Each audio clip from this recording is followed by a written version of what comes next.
These infantry reserves need to make camp, but the enemy is close. They need to stay vigilant and alert.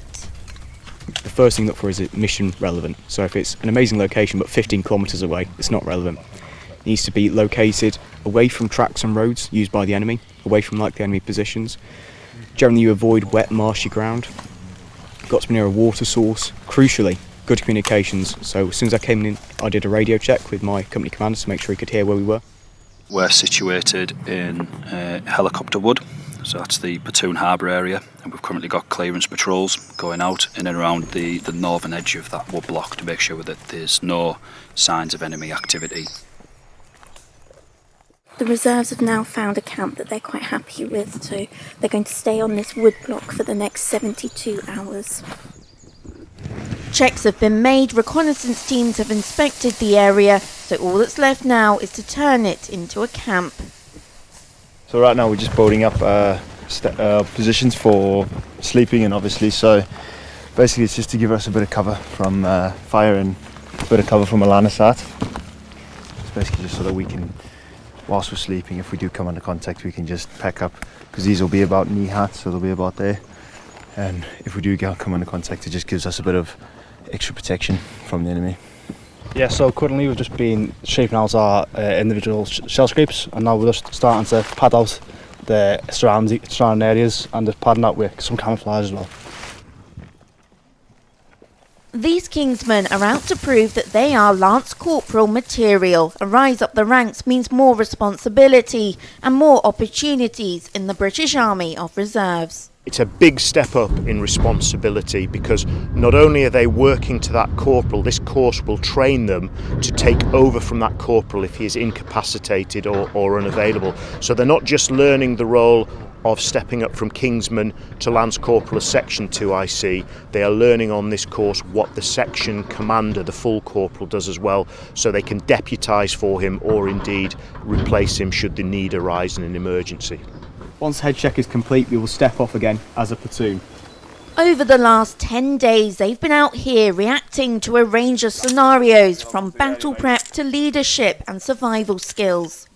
Pretty confident. I haven't been absolutely flapping yet. Fairly confident. I've not messed up too badly on the course just yet, so I'm trying to keep my nose clean.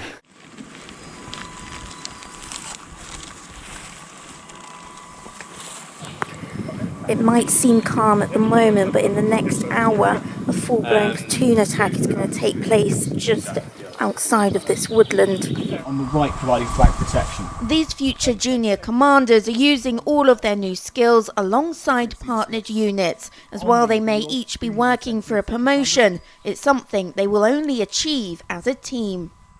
I'm impressed by the level of the skill set on shore for where they're at. Bear in mind, these soldiers don't do this full time. I'm a regular soldier. My background is I've always been 1 Green Howard / 2 Yorks, so I'm relatively new into 4th Battalion, the Duke of Lancaster's regiment. What I've been hugely impressed with is the amount of information retention on shore from the students. You know, this isn't their day job. They do this on a part-time basis, and from where they began on the 30th of April when the course formed up to now, it's been hugely impressive. We've changed position now. We've moved outside the woodland. Reserves, though, they are still in amongst all the woodland in there where they've set up camp. Little do they know, though, that actually amongst all this, just outside, enemy forces are hidden, waiting for them to patrol to initiate the first of many attacks.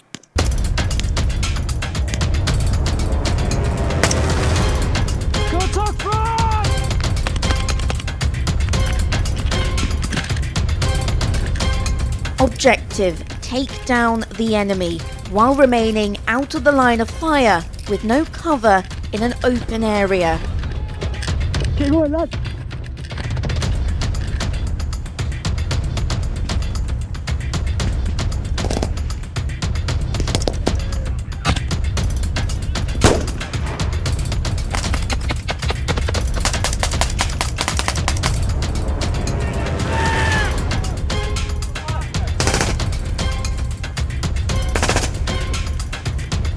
With the nature of this course, they've also got to command their section successfully to take out the enemy if they're to win a promotion.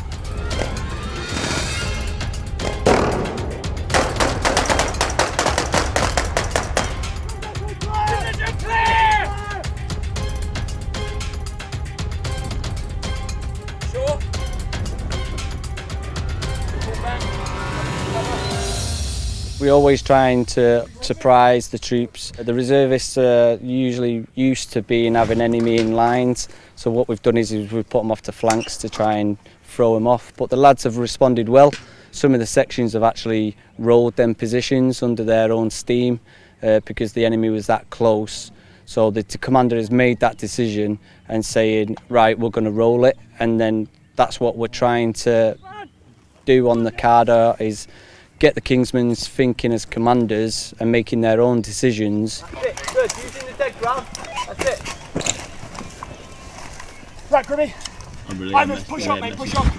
Yeah, it was good. It was good fun. I love this stuff, so I'm sad. I enjoy every minute of it. It's just fun. Every single time 2RC was on the radio, on the net from either the section commander or Second Lieutenant Bradbury. So we were constantly getting updated. Even when we couldn't see the enemy position, we constantly knew where he was. So communication was good.